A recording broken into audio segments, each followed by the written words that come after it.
পিয়ারটা কি বুঝেন? আনুপাতিক হারে ভোট কিছু বুঝলেন? মইবা বুঝুনি। আসলে আমরা যেটা বুঝি, এক ব্যক্তির এক ভোট।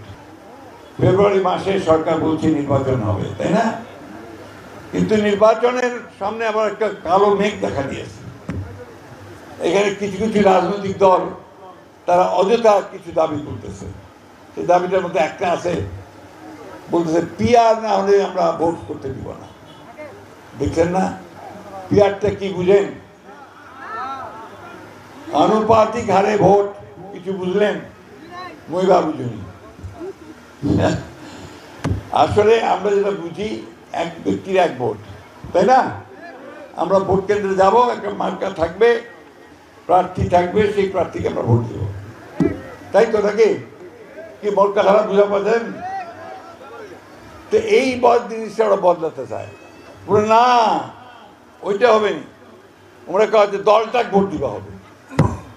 তো দলটাকে ভোট দিলে মোট প্রতিনিধিরা কায় হইল মুই জানি কেন করে? কিভাবে জানবো যে আমার প্রার্থী থেকে আমি কার কাছে যাব? এমপি যে হবে সে কে হবে আমি তো জানি না, তাই না? তো এই জিনিসগুলো আমাদেরকে বুঝতে হবে। আমরা সেই জন্য বলেছি ভাই, এটা পার্লামেন্টে গিয়েও করা যাবে।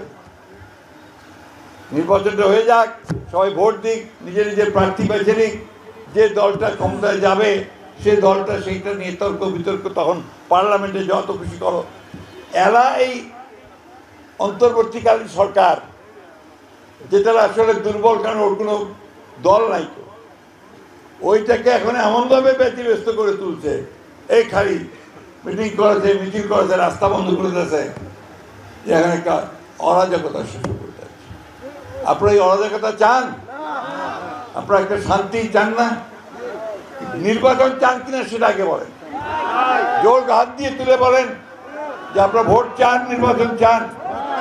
এটাই হচ্ছে আমাদের কথা। আমি জনগণের রায়টা আপনাদের সামনে, সাংবাদিক ভাইদের সামনে আপনাদেরকে দেখালাম।